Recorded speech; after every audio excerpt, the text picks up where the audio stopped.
Kun.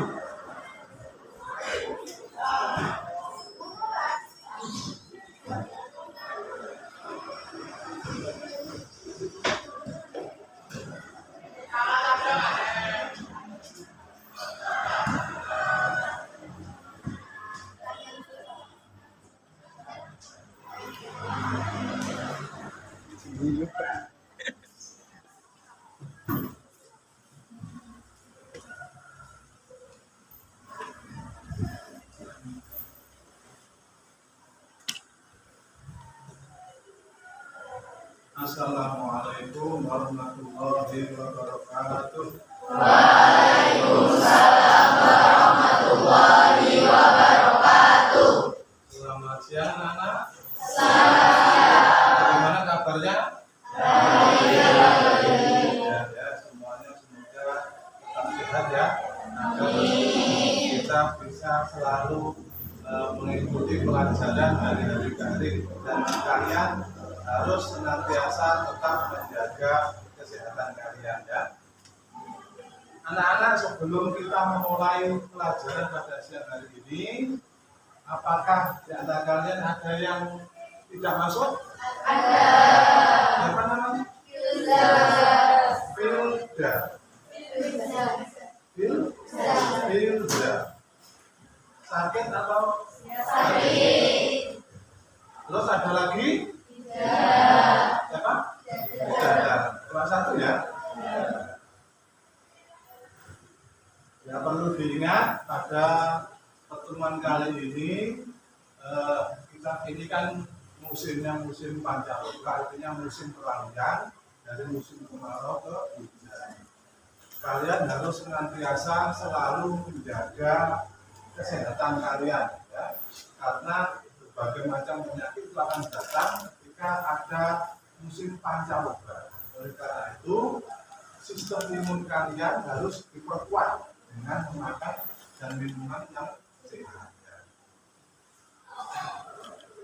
Sebelum kita mengawali pertemuan pada siang hari ini, silakan untuk dibuka dengan memimpin doa. Silakan. Doa mulai. Bismillahirrahmanirrahim. Bismillahirrahmanirrahim. Alhamdulillahirabbil alamin. Ar-Rahmanir-Rahim. Maliki yaumiddin. Iyyaka na'budu wa iyyaka nasta'in. Ihdinas siratal mustaqim. Siratal ladzina an'amta 'alaihim ghairil maghdubi 'alaihim waladdallin.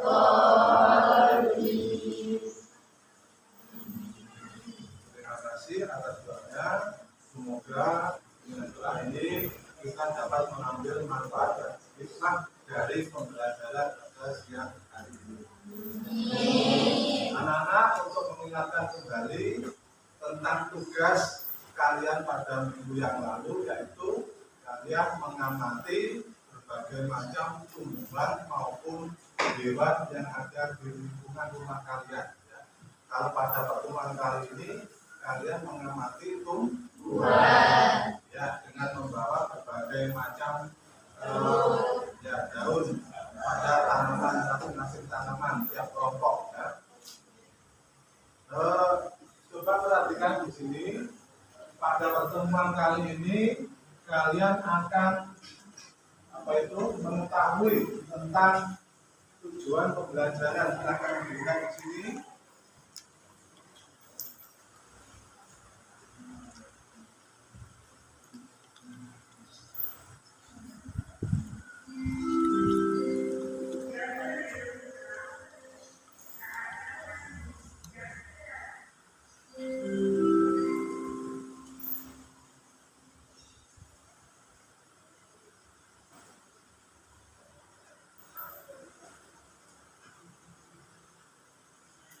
Nah, kelihatan ya? Oke. Ya.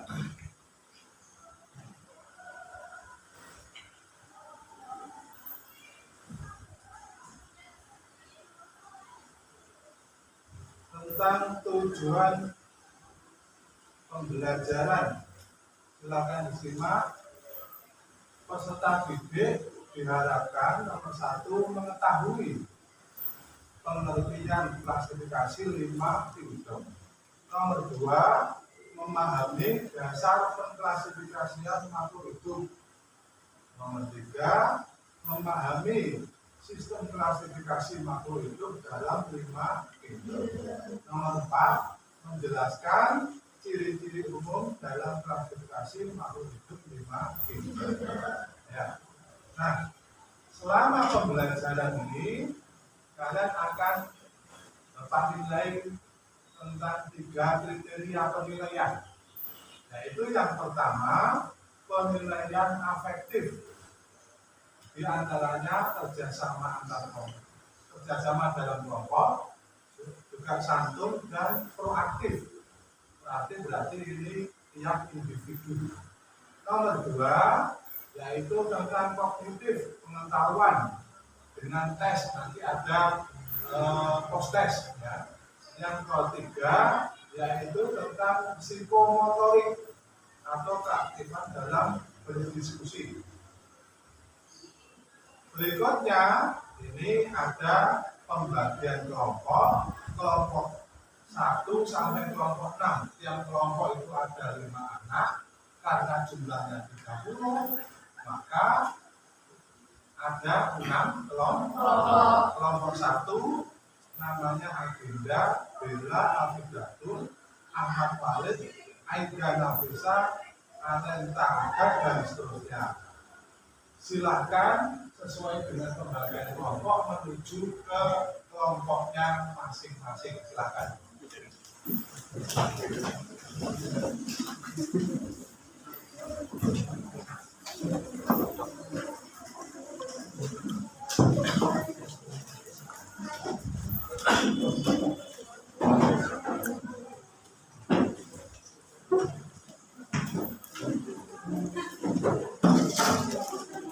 Kelompok 1,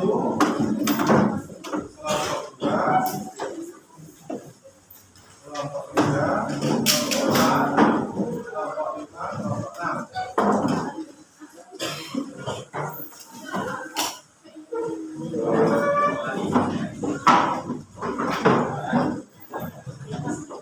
Sudah, masing-masing.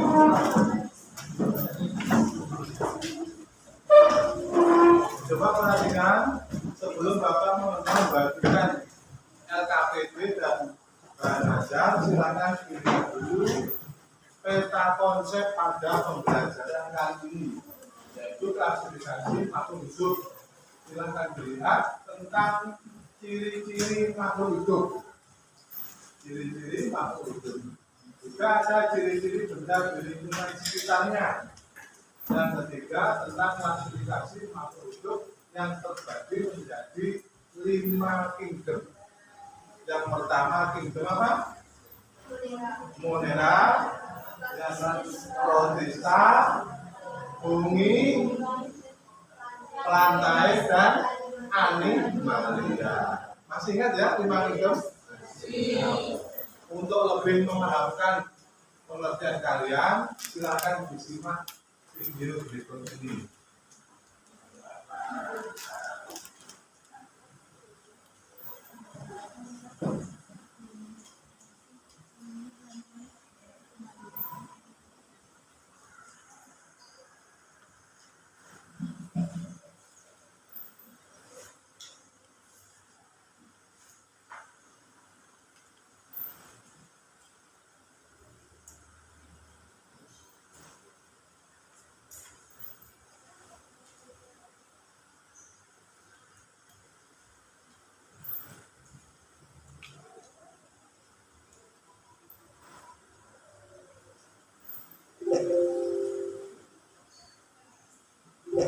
Dio.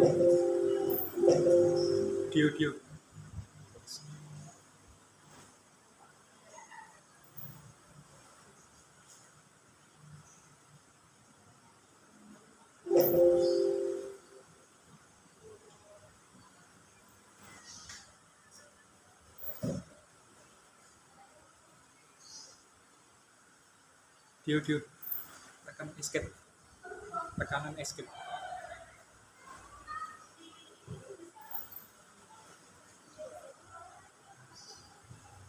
Ya.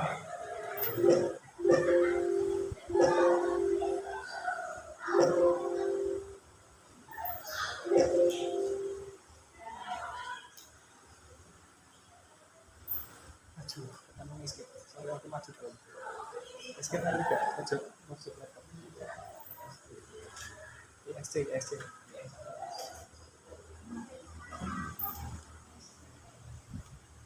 Ini dong.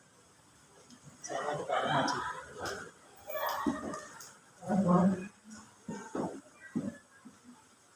Nanti bro.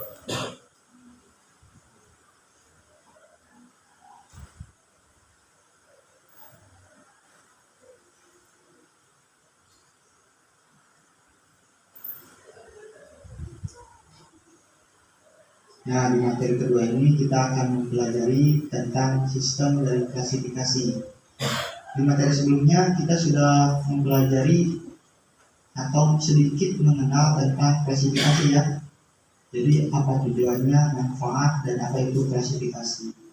Klasifikasi adalah sebuah pengelompokan makhluk hidup yang bertujuan salah satunya untuk memudahkan para ilmuwan dalam meneliti semua makhluk hidup, jadi sistematis ya. Nah, terus bagaimana sih cara mengelompokkan suatu makhluk hidup itu dan dengan apa dasar pengelompokan tersebut dilakukan? Jadi ada beberapa dasar untuk mengklasifikasikan atau mengelompokkan makhluk hidup ya. Yang pertama itu berdasarkan persamaan. Nah, misalkan begini, di sini ada contoh, ada ayam dan elang. Berdasarkan ciri-ciri yang kita lihat, nih termasuk golongan apakah ayam dan elang. Dengan mengamati ciri-cirinya, maka kita dapat memasukkan bahwa ayam dan elang adalah golongan hewan, yaitu jenis apes atau kutu, karena mereka memiliki persamaan, yaitu memiliki bulu, sayap, dan juga paruh. Begitu. Terus dasar kedua adalah berdasarkan perbedaan. Nah, apabila kita mengamati perbedaan ciri yang dimiliki ayam dan elang berdasarkan jenis makanannya, bahwa ayam itu termasuk ke dalam golongan omnivora atau makan segala, sedangkan elang termasuk golongan karnivora, yaitu pemakan daging. Dasar selanjutnya yaitu berdasarkan ciri morfologi dan anatomi. Nah, untuk mengetahui persamaan dan perbedaan dari makhluk hidup, pertama-tama yang dapat kita lakukan adalah mengamati dari bentuk tubuh. Nah, misalnya kita mengamati bentuk paruh atau jumlah sayap, atau kita mengamati tumbuhan nih yang kita amati dari luarnya itu seperti bentuk pohon, bentuk daun, bentuk bunga, ataupun yang lain-lain. Nah, ciri-ciri ini itu disebut dengan ciri morfologi, ciri luar dari makhluk hidup ya. Terus anatomi ini adalah bagian depan makhluk hidup. Jadi yang kita amati adalah ciri-ciri yang ada di dalam makhluk hidup itu, dalam tubuhnya, seperti ada tidaknya sel trakea atau panggil dan yang lain-lain. Pokoknya yang terdapat dalam makhluk hidup yang tidak terlihat dari luar. Nah, ciri itu disebut dengan ciri anatomi ya. Dan yang selanjutnya yaitu berdasarkan ciri biokimia. Sejalan dengan masa perkembangannya untuk menemukan klasifikasi makhluk hidup, selain berdasarkan ciri yang telah disebutkan tadi, bisa pula menggunakan ciri biokimia. Misalnya jenis-jenis enzim, jenis protein, jenis-jenis DNA. Nah, hal tersebut dapat menentukan hubungan kekerabatan antara makhluk hidup satu dengan yang lain. Jadi berdasarkan biokimia. Nah, data selanjutnya yaitu berdasarkan manfaat. Jadi tujuan pengelompokan ini adalah untuk memudahkan kita memanfaatkan suatu makhluk hidup. Contohnya seperti tanaman. Nah, kita mengelompokkan beberapa tanaman sesuai dengan manfaatnya. Seperti contohnya tanaman-tanaman yang bermanfaat untuk dijadikan sebuah obat, tanaman-tanaman yang bisa dijadikan sebagai pangan begitu. Jadi sesuai dengan manfaatnya. Nah itu dasar-dasar dari mengklasifikasikan makhluk hidup ya. Jadi berdasarkan persamaan, perbedaan, berdasarkan ciri, anatomi dan morfologi, berdasarkan biokimia, dan terakhir adalah berdasarkan manfaatnya. Nah, seiring dengan perkembangan zaman, klasifikasi ini itu memiliki bukti status. Sistem klasifikasi makhluk hidup dilakukan dengan alasan-alasan tertentu yang dibuat dan dirintis oleh ilmuwan terdahulu ya, dan terus berkembang sampai sekarang. Hal ini dikarenakan adanya penemuan-penemuan baru yang sesuai dengan perkembangan peradaban manusia. Ada beberapa alasan yang dibutuhkan para ahli atau ilmuwan sebagai dasar sistem klasifikasi makhluk hidup.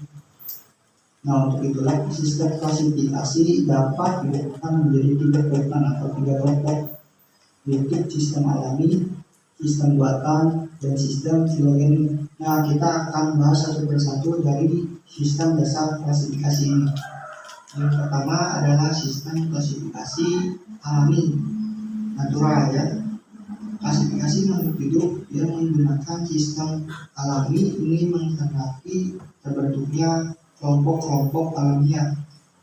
Pengelompokan pada sistem ini dilakukan berdasarkan karakter-karakter alamiah yang mudah untuk diamati. Pada umumnya berdasarkan karakter-karakter morfologi, sehingga terbentuklah kelompok-kelompok yang didasari dengan ciri-ciri alamiah makhluk hidup ya.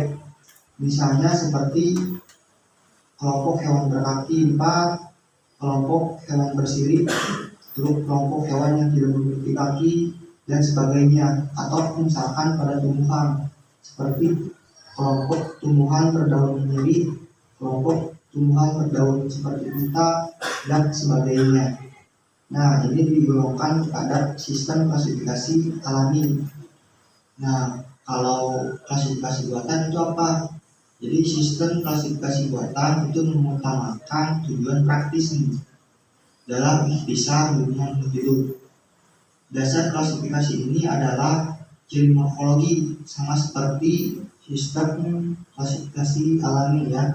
Namun bukan hanya ciri morfologi saja yang diamati di sini, tapi juga seperti alat reproduksi, habitat, dan penampakan hidupnya, bentuk dan ukurannya. Misalnya pengklasifikasian pada tumbuhan, yaitu ada kelompok pohon, semak, erdu, dan gulma. Ataupun berdasarkan tempat hidup, itu dapat dikelompokkan hewan yang hidup di air dan juga hewan yang hidup di darat. Ataupun berdasarkan kegunaannya, misalkan makhluk hidup yang digunakan sebagai bahan pangan atau obat-obatan. Nah, jadi begitu klasifikasi buatan dan klasifikasi alami. Jadi sistem klasifikasi buatan ini lebih mengutamakan kepada tujuan praktis seperti melihat morfologi, reproduksi, habitat, dan penampakan hidupnya, itu dari bentuk dan ukurannya. Nah, kalau sistem klasifikasi alami itu lebih mengutamakan ciri karakter dari makhluk hidupnya seperti morfologinya dan juga anatomi atau bagian dalam tubuhnya. Nah, sekarang dasar sistem klasifikasi yang ketiga, yaitu sistem klasifikasi filogenik. Sistem klasifikasi filogenik merupakan suatu cara pengelompokan organisme berdasarkan garis evolusinya atau sifat perkembangan genetik organisme sejak dari sel pertama hingga menjadi bentuk organisme dewasa. Jadi sistem klasifikasi ini sangat dipengaruhi oleh perkembangan teori evolusi ini. Teori ini diperkenalkan oleh Charles Darwin pada tahun 1859. Sistem klasifikasi filogenik ini merupakan sistem klasifikasi yang mendasari sistem klasifikasi modern.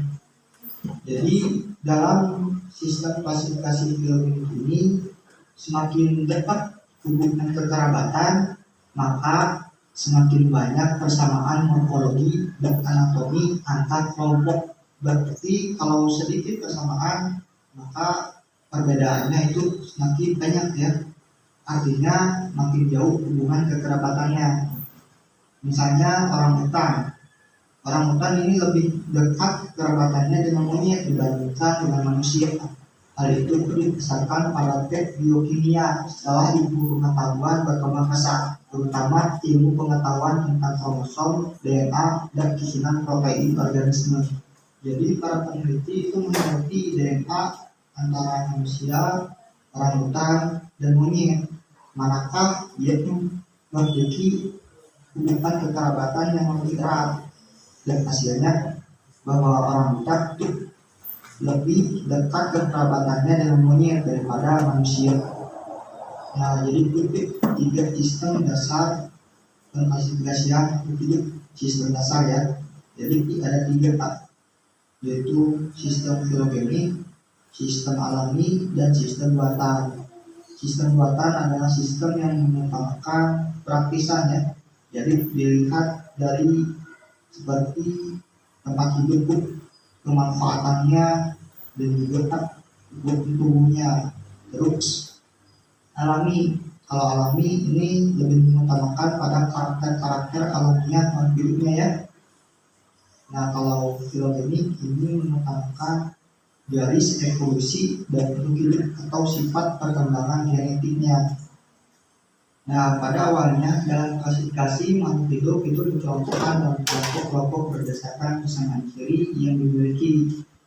Kelompok-kelompok tersebut dapat didasarkan pada ukuran besar hingga kecil dari segi jumlah anggota kelompoknya. Namun kelompok-kelompok tersebut hanya disusun berdasarkan persamaan dan perbedaan saja. Nah, urutan kelompok ini disebut dengan takson atau taksonomi. Nah, kalian pasti sudah ada gambaran itu tentang klasifikasi makhluk hidup. Sekarang Bapak akan membagikan yaitu LKPD dan bahan ajar.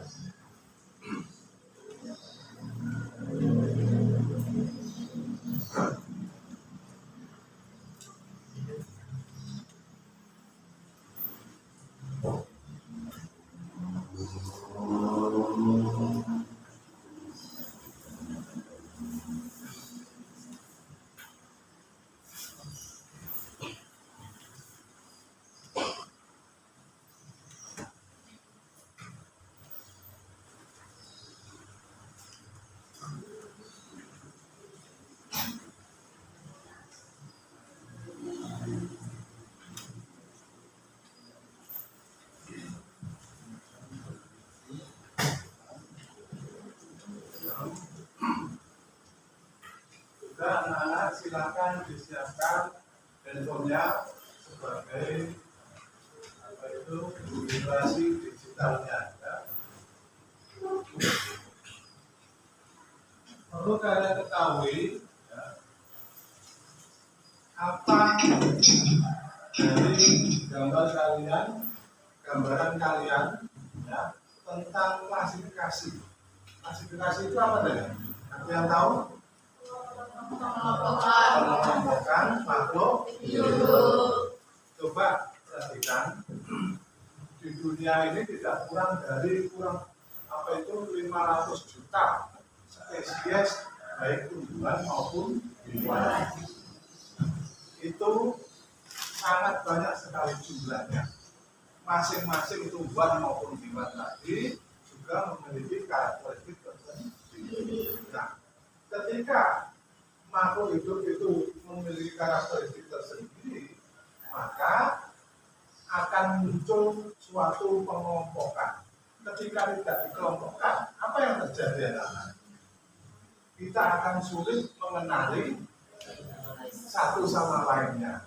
Ya, seperti itu. Maka oleh para ahli biologi dibuatkanlah suatu pengklasifikasian atau pengelompokan sehingga memudahkan kita untuk untuk belajar, untuk mengetahui, untuk apa itu mempermudah mengetahui kedudukan makhluk hidup tadi baik hewan maupun tumbuhan. jumlah tadi itu masih banyak yang belum kita ketahui. Ya. Jadi sekitar 500 juta spesies makhluk hidup tadi, baik hewan maupun tumbuhan, itu masih banyak sekali yang belum teridentifikasi. Ya. Mungkin jumlahnya makin lebih banyak lah. Oleh karena itu, ilmu biologi itu senantiasa itu berubah. Ya. Dari mulai awal perkembangannya itu selalu berubah, termasuk makhluk hidupnya, ya kan? Termasuk makhluk hidup. Kita tahu bahwa makhluk hidup itu terbagi menjadi berapa kingdom? 5 kingdom. Yang pertama tadi apa? Flora, protista, fungi, bangkai, dan kambing. Tahukah kamu 5 kingdom tadi? 5 kingdom tadi itu juga termasuk konklasi dikelompokkan. Kingdom monera, protista, fungi, bangkai juga ini. Tujuannya apa? Untuk memudahkan kita mempelajari, untuk memudahkan kita mengetahui kedudukan makhluk hidup tadi. Seperti itu dalam apa itu kategori takson. Takson yang paling tinggi adalah king. Yang kedua kingdom, yang kedua kalau pada tumbuhan divisi, kalau pada hewan pilu. Ya, kingdom, divisi atau pilu, kelas, foto, amiti, genus, dan spesies. Spesies berarti tingkatan paling. Coba perhatikan. Tadi dijelaskan bahwa makhluk hidup itu mempunyai hubungan kekerabatan, jangan mempunyai hubungan kekerabatan. Jika satu makhluk hidup dan makhluk hidup yang lain mempunyai hubungan kekerabatan, maka dikelompokkan ke dalam satu kelompok. Misalnya sapi, kambing, atau mungkin kuda dikelompokkan ke dalam golongan apa itu? Misalnya hewan tetrapoda, hewan berkaki 4, atau dikelompokkan ke dalam golongan kelompok mamalia, hewan yang menyusui, ya kan? Seperti itu. Tetapi makhluk itu juga ada perbedaannya. Ada perbedaannya. Apa itu? Kuda itu tidak memamak dia atau bukan termasuk golongan hewan ruminansia. Kalau sapi termasuk golongan hewan ruminansia. Ketika kita ingin mengetahui sistem pencernaan pada sapi, kita cukup mengetahui pada kambing saja. Ya, seperti itu. Karena apa? Karena mereka sapi dan kambing itu memiliki hubungan pencernaan. Pasti sistem pencernaannya itu sama. Seperti itu ya. Berarti anak-anak, kingdom itu anggotanya itu sangat banyak, tetapi persamaan ciri-cirinya itu semakin sedikit. Ya kan? Ketika menuju ke spesies, jumlah anggotanya itu semakin sedikit, tetapi jumlah persamaannya semakin banyak. Itu hukumnya. Jadi antara kingdom dengan spesies itu jumlahnya itu memang berbeda, tetapi persamaannya itu lebih banyak persamaan di tingkat spesies. Nah, begitu anak-anak, mungkin ada yang ditanyakan, nanti kalau ada yang belum jelas silahkan bertanya ya. Nah, kemarin kalian sudah membawa yaitu beberapa contoh tumbuhan untuk mengetahui pengelompokan pada tumbuhan atau pengklasifikasian pada tumbuhan. Ya. Silakan dilihat, dipelajari, silakan dibuka LKPD-nya. LKPD-nya tentang tumbuhan-tumbuhan. Apakah manfaat tumbuhan yang kalian bawa itu juga apakah itu termasuk tumbuhan berkayu atau bukan? Silakan masing-masing kelompok untuk mengamati tumbuhan yang kalian bawa. Silakan.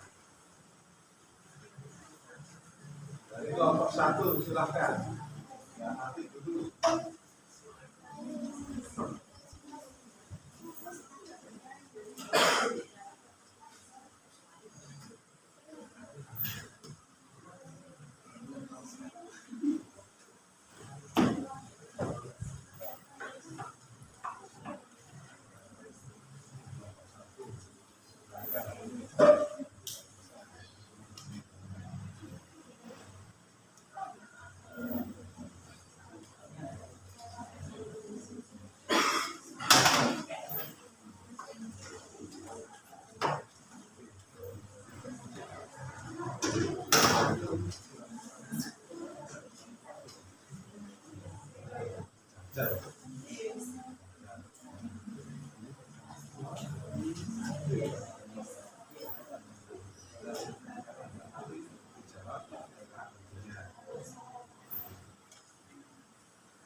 Silakan nanti tiap kelompok mempresentasikan maju satu persatu dan yang lain menanggapi atau mungkin kalau belum jelas silakan bertanya pada kelompok yang mempresentasikan nanti.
Silakan dibuka literasi digitalnya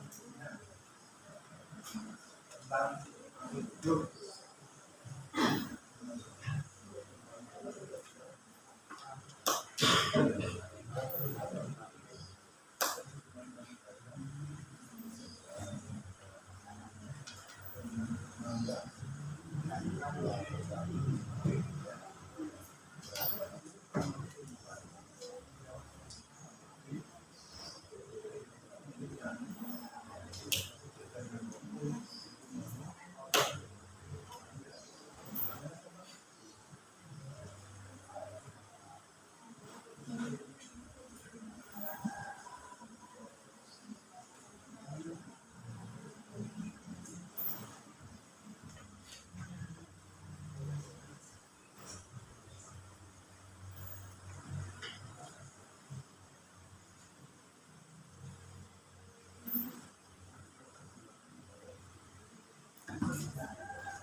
teman-teman baru. Teman-teman barunya.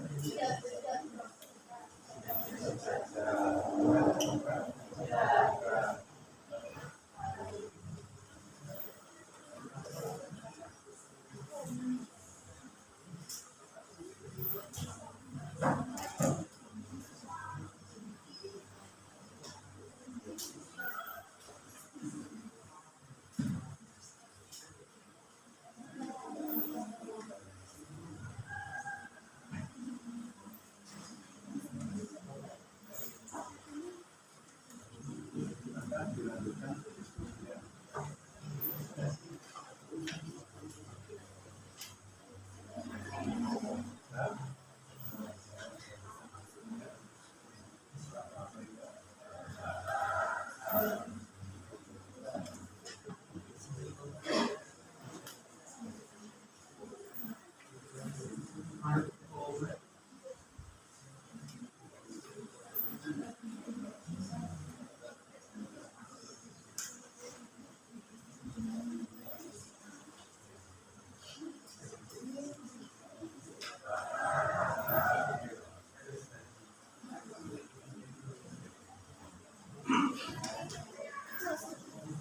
Silakan LKPD-nya diisi ya, diberi nama kelompok berapa, siapa saja anggotanya. Nanti tiap kelompok perwakilan maju ke depan untuk mempresentasikan.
Gimana anak-anak, sudah siap presentasi? Selesai ya? Ya. Kalau sudah selesai, silakan kelompok berapa yang ingin maju dulu. Satu kelompok maju, salah satu perwakilan dari kelompok lain. Kalau mungkin ada yang mau bertanya, silakan untuk menanggapinya. Silakan kelompok berapa yang maju dulu? Kelompok 1, silakan.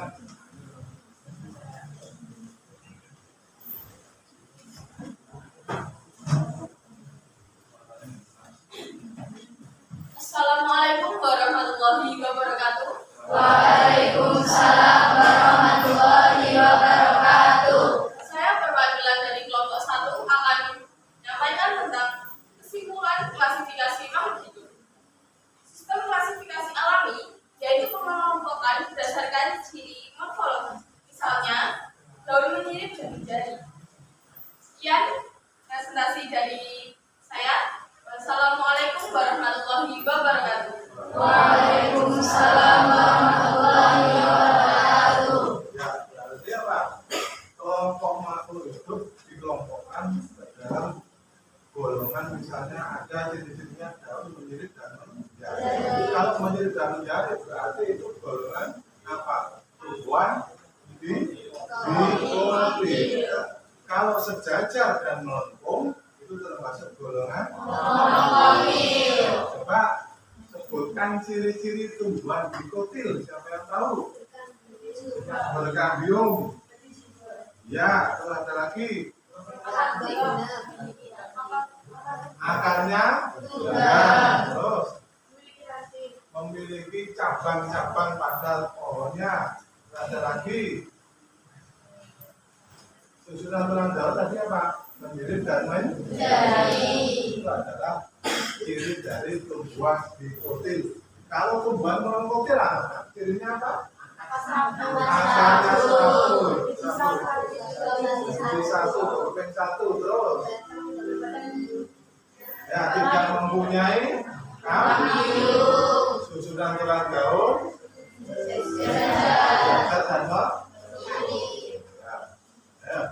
Ya, silakan kelompok berapa? Kelompok 2, silakan perwakilannya.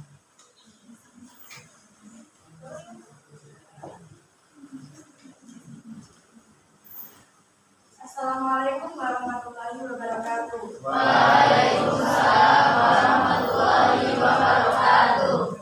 Saya perwakilan dari kelompok 2 akan menyampaikan klasifikasi makhluk hidup. Sistem klasifikasi buatan yaitu pengelompokan berdasarkan ciri morfologi, reproduksi, habitat, dan penampakannya. Misalnya pada tumbuhan, kelompok pohon, semak, berbuah. Pada hewan, ada yang hidup di air dan darat. Terima kasih. Wassalamualaikum warahmatullahi wabarakatuh. Waalaikumsalam warahmatullahi wabarakatuh. Jadi intinya makhluk hidup dikelompokkan ke dalam golongan-golongan tertentu dengan ciri-ciri tertentu. Misalnya apa tadi? Ada persamaan, ya kan? Ada persamaan, yaitu sama-sama misalnya hewan tetrapoda berda 4 atau termasuk sama-sama hewan mamalia. Nah, itu persamaan. Terus ada lagi perbedaan. Ternyata sapi dengan kuda itu juga tidak sama. Apa yang dilihat kukunya? Kalau kuda kukunya 3, kalau sapi kukunya 4. Ya. Itu ada persamaan, juga ada perbedaan. Juga pengelompokan itu juga berdasarkan manfaatnya. Apakah itu hewan ternak, apakah itu tanaman hias, ya kan? Apakah itu tanaman sayuran, tanaman buah, dan lain. Juga berdasarkan ciri anatomi. Ciri anatomi itu apa? Ciri yang tidak kelihatan, ya kan? Ciri yang tidak kelihatan. Misalnya apa? Misalnya apakah hewan tersebut itu makhluk apa itu? Hewan vertebrata atau avertebrata. Itu juga termasuk ciri anatomi bagian dalam faal atau fungsi-fungsi alat-alat tubuh. Yang terakhir pengelompokan berdasarkan yaitu ciri biokimia. Apa itu? itu merupakan misalnya jenis-jenis protein, jenis-jenis enzim yang menghubungkan kekerabatan antara makhluk hidup satu dan yang lain, termasuk mengetahui susunan rantai DNA maupun RNA. Itu yang menjadi dasar pengklasifikasian makhluk hidup. Ya. Silakan kelompok berikutnya, kelompok 3 ya, silakan. Silakan kelompok 3 dulu.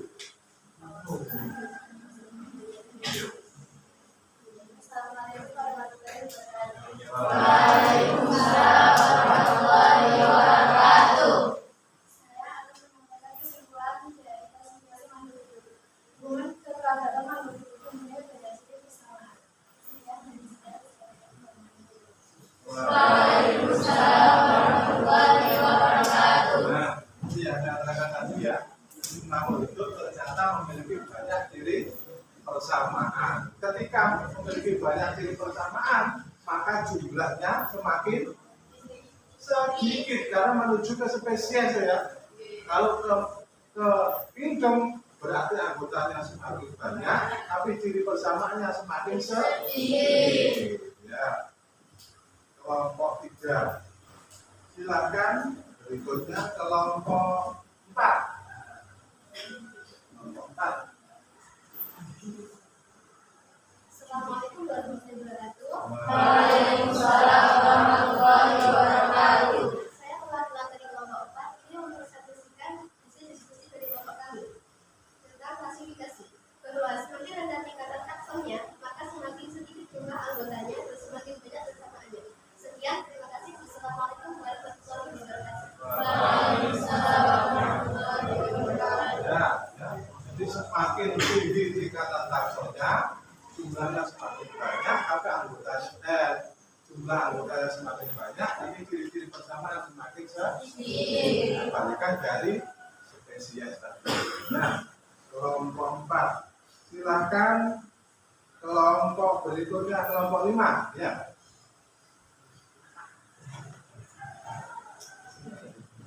Assalamualaikum warahmatullahi wabarakatuh. Waalaikumsalam warahmatullahi wabarakatuh. Saya dari kelompok 5 akan menyampaikan kesimpulan klasifikasi makhluk hidup. Semakin tinggi tingkatan taksonnya, maka akan semakin banyak anggota dan perbedaan. Sekian dari saya. Assalamualaikum warahmatullahi wabarakatuh. Waalaikumsalam warahmatullahi wabarakatuh. Semakin tinggi tingkatan taksonnya, maka akan semakin banyak perbedaan. Kelompok 5. Silakan kelompok 6.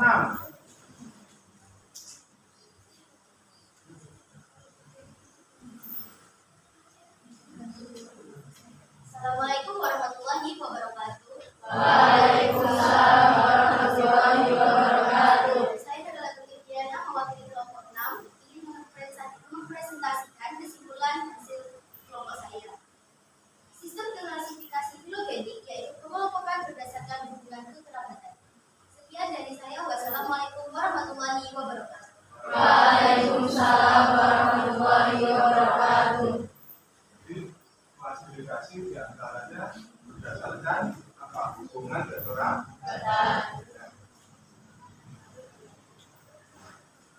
Karena semuanya sudah presentasi, Bapak akan membagikan post-test. Nah, post-test berarti ini dikerjakan secara individu.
silahkan diberi nama dan kelas, dan saya beri waktu kurang lebih 7 menit. Silakan dikerjakan.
Ya,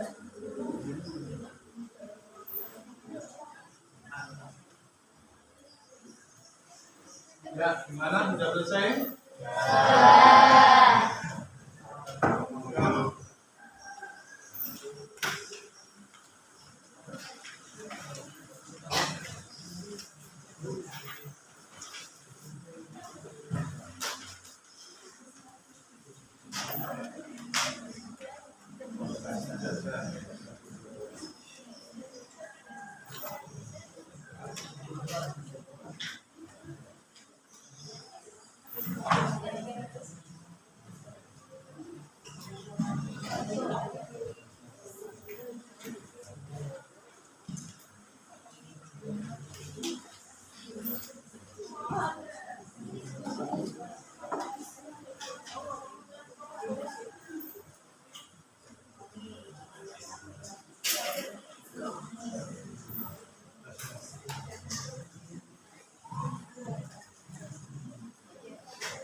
Baik, ini silakan diisi bagikan angket belajar ya.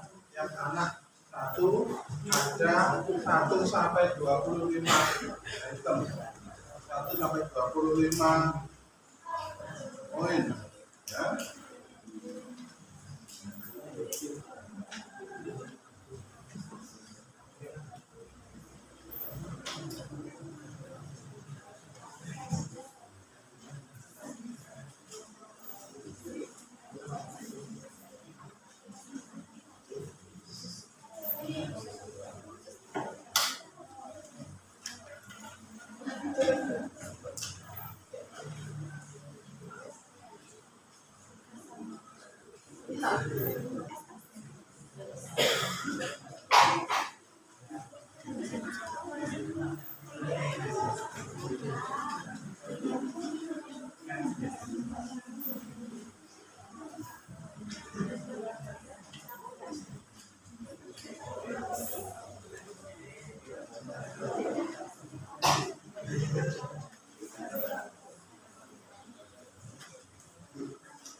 Silakan angketnya diberi nama dan kelas untuk tadi. Saya beri waktu 7 menit, kurang lebih 7 menit ya. Silakan.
Sudah selesai angkatnya? Silakan dikumpulkan dulu.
Jadi anak-anak semuanya sudah kita lewati ya, tentang sekarang refleksi pembelajaran pada siang hari ini. Apa kira-kira yang kalian dapatkan? Yaitu mengetahui apa tentang makhluk hidup, tujuan makhluk hidup, karakteristik makhluk hidup, dasar maupun prinsip-prinsip klasifikasi. Ya, semuanya sudah tahu. Juga kalian juga bisa bekerja sama dalam satu kelompok ya. Juga keaktifan juga sudah dinilai, juga termasuk kreatif ya. Tiap kelompok maju satu persatu untuk presentasi tadi. Demikian anak-anak, pertemuan kali ini. Untuk pertemuan berikutnya kalian silakan mengamati makhluk hidup yang ada di lingkungan rumah kalian. Sekarang ganti hewan ya, jadi ganti hewan. Yang kemarin itu tumbuhan, sekarang ini, terus besoknya itu ganti hewan. Misalnya ada sapi, ada kambing, ada kerbau atau kelinci dan lain-lainnya, silakan diamati di situ. Mungkin ada yang ditanyakan anak-anak? Tidak ada? Tidak ada ya. Kemudian anak-anak pembelajaran pada siang hari ini semoga bermanfaat dan membawa barokah untuk kita semua. Sebelum saya tutup, silakan dipimpin untuk berdoa dulu. Silakan. Doa.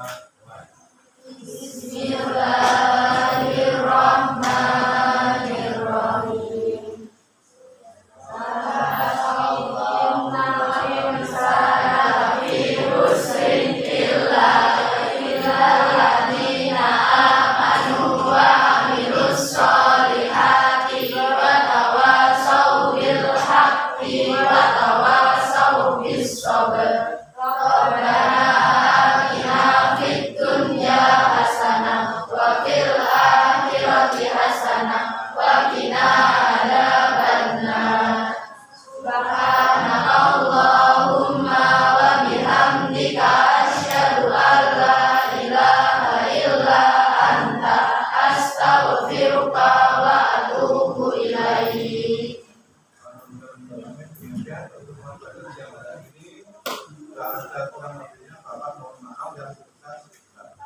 Terima kasih.